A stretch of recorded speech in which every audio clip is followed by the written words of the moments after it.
I like to think I've come a long way. I'm still working on it. What's your journey been like? What have been the catalysts or experiments? Were you always kind of surrounded by diversity? Was your a mom a feminist lawyer?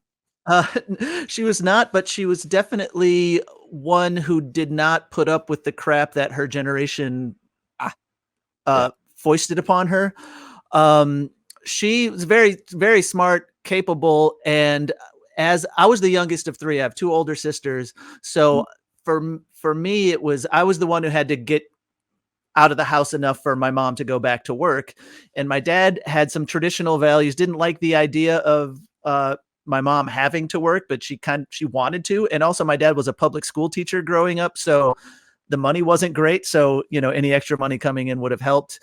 So my mom started working part-time and going to night school and stuff. And she ended up, long story short, my parents split up. She moved to Texas with the company she was an admin assistant for, got her degree, and then became an accountant for a large company down in Texas and did, very well.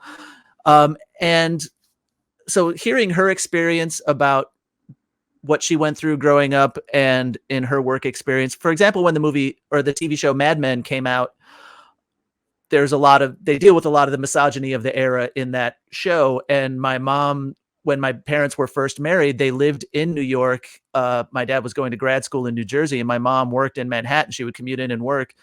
And she would talk about working in the 60s in an office. And she said straight up that if you got pregnant and started to show, you would get fired, or if you announced that you were pregnant, you would get fired.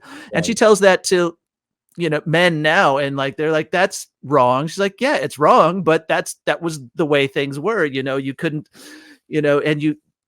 So I feel like you that I've tried to. I try to get better every year. I try to be open and learn from other people's experiences. And the thing about you talking about having, maybe biased thoughts in your head, Yeah.